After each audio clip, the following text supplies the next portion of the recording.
crypto market has had a strong start to the week, but can it continue? Welcome to the Daily Forkast May 31st, 2022. I'm Megha Chaddah of Forkast, covering all things blockchain. Ethereum was just one of the winners, gaining over 10% within 24 hours and briefly crossing the $2,000 mark early Tuesday in Asia. We'll take a look at that plus a whole lot more coming up. Let's get you up to speed from Asia to the world. Join thousands of NFT traders who already start their day on CryptoSlam. Let's kick off with the latest on India's crypto regulation plans. On the sidelines of an event yesterday, the country's Secretary for Economic Affairs, Ajay Seth, told local media that the government's crypto consultation paper is almost ready. Seth said the Indian government will study how other countries have regulated the asset class before drafting laws for the industry. India's finance ministry is reportedly consulting with the International Monetary Fund, the World Bank, the Reserve Bank of India, and the Securities and Exchange Board of India on developing a regulatory framework for digital assets. While India has imposed a tax on capital gains from crypto transactions, Finance Minister Nirmala Sitharaman has asserted that taxation doesn't necessarily mean legalization. According to research by Cribaco cited by local media, the 30% flat rate tax has hit the country's crypto industry hard, with trade volumes slumping to their lowest level in years following its introduction in April. You can find that story and more at Forkast.News. Meanwhile, there's yet more trouble for Terra. That's after a number of anonymous social media users reported that a pricing mismatch could lead to a collapse in Terra's mirror protocol, with at least one saying that could happen as early as Tuesday afternoon Asia time. Forkast Danny Park reports. The Mirror Protocol DeFi platform, which is built on Terra Classic, allows users to create and trade assets that mirror the price of stocks or major cryptocurrencies.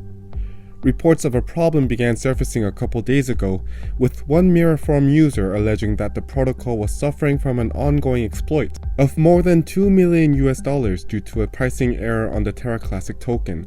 Meanwhile, Twitter user ChainLinkGod pointed out that Terra Classic validators were reporting the price of the new Terra 2.0 token, which is close to $10 rather than that of the Terra Classic token, which is close to $0.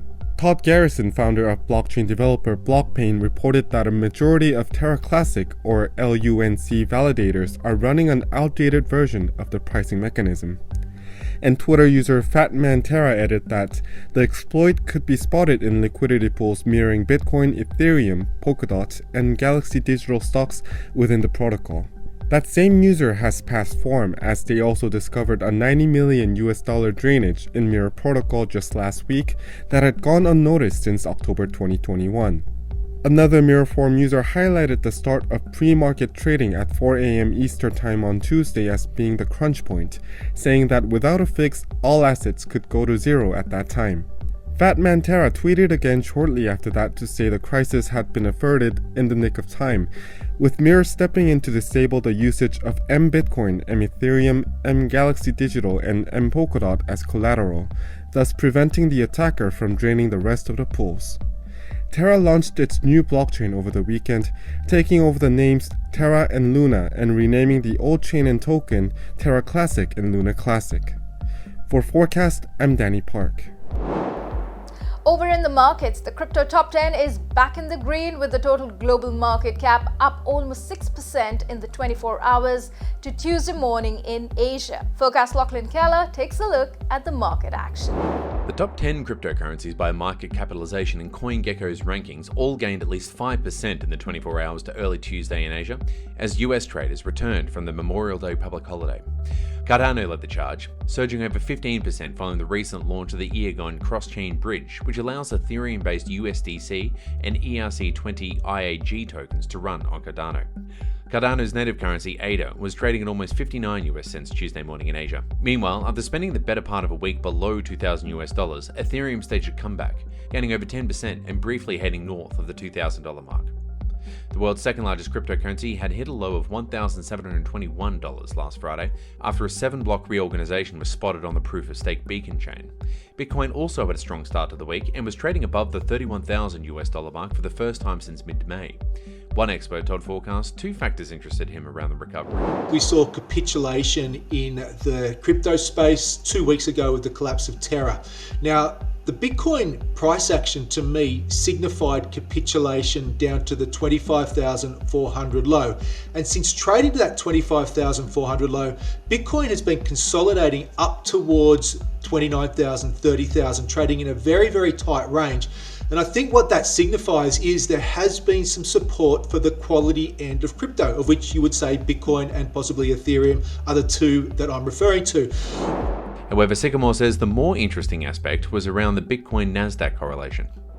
For the better part of 12 months, those 2 have been walking hand in hand. Firstly up towards the November highs and then selling off from the November highs down to the low that we saw last week. Certainly in the crypto space, the bottom in the Nasdaq was around the same time as well.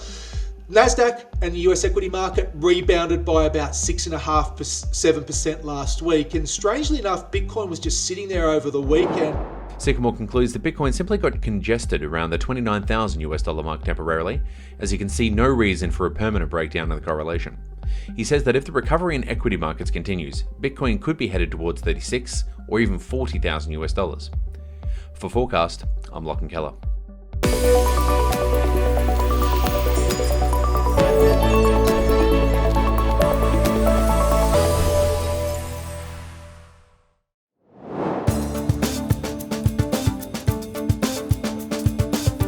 JP Morgan says that $38,000 is a fair price for Bitcoin and that they expect more upside for the OG of crypto world and overall crypto markets. The bank also says it now prefers crypto over real estate as an alternative asset. Could this be the impetus for traditional investors to dabble in crypto? Let's find out from Benjamin Stanley, Business Development and Sales Director at Matrix Port. Great to have you with us again, Benjamin. Hey, thanks for having me back. Now, one of the biggest traditional banks, or at least its CEO, seem to have changed their mind about the value of crypto markets and Bitcoin in particular. What did you make of the bank's note saying the current sell-off has not stopped venture caps from coming in? I believe what they're talking about here is that despite the Luna fallout, we've not seen a dry up in liquidity. And that's true. In fact, we've had some very high profile large raisings the last couple of days. A16Z, their 4.5 billion Web3 fund, Standard Crypto did a 5.5 billion, just to name a few. And even on the project side, we saw Starkware did a Series D at 8 billion. I think it's a bit too quick though to draw that conclusion yet. Of course, I think things are very different now than during the last cycle. And I mean, we're just discussing an opinion piece here of a major Wall Street bank. That was unthinkable in 2017. But I want to warn that these fundraisings, they tend to have a lead time of a few weeks, if not months sometimes. And so whatever was announced over the last couple of days, I would guess the majority of the heavy lifting had already been done pre-Luna. So therefore, I think we will probably need a few more weeks before we can actually gauge the impact on private side valuations. But I'm convinced that we won't see a repeat of the 2018-19 crypto winter, because there's one significant difference here. We're talking about adoption, and we're much further down that road, and so far it's been only one wave stream there. Now, JP Morgan's call of the 38,000 level on Bitcoin as fair value means a significant upside from current levels. They also said that crypto is a preferred alternative asset given the selling seen in it relative to other instruments like realty or PE. Could this sort of target bring big institutional and retail money into crypto? Yeah, it certainly had a number that will get people's attention. And I think it's interesting that they're putting Bitcoin in reference to other asset classes, because that's exactly how we'd look at it in the short term as well. Of course, the target price depends on your investment horizon, and we all know in the long run, you're always bullish Bitcoin. But in order for large asset allocators to be interested in the space, you need to give them a relative valuation pitch, because these money managers work on a quarterly or annual performance targets, and they're trying to either beat the benchmark or generate absolute returns. So if they see good risk-adjusted returns, they will come, just like they have done over the past couple of months. You can see it from the number of clients that we've been onboarding and the amount of TradFi institutions that are setting up crypto arms and businesses. Interestingly, JP Morgan seems to be going full throttle on blockchain tech. They recently tried out their private chain for collateral settlement. Will banks be the bridge to bring institutional investors to DeFi? I think the answer here is also depending on your time horizon. We're seeing banks pushing aggressively into crypto, actually mostly starting from their private banking side because they've seen demand from their end clients that they just simply couldn't ignore. Likely the first access product will come from TradFi banks because they have an existing trust relationship with these clients. However, banks are very slow and bound by a lot of legacy overheads. So it's not surprising that many TradFi institutions are embracing crypto via setting up new departments or even new vehicles. And crypto financial institutions like ourselves by nature are more agile because we are closer to the pulse of the market. So we can quicker react to changes and adjusting our product offering, which at least for the time being, DeFi feels like it's very dynamic still. So as market matures, maybe banks will become more important. But I think for the time being, banks haven't even solved some of the most important questions around DeFi, foremost the custody side. And I fear as long as our industry keeps changing at the pace it does, TradFi bankers will having a hard time to catching up on innovation. Well, the times they are changing and keeping up with DeFi innovation would be the key. Thanks as always, Benjamin. Thank you for having me.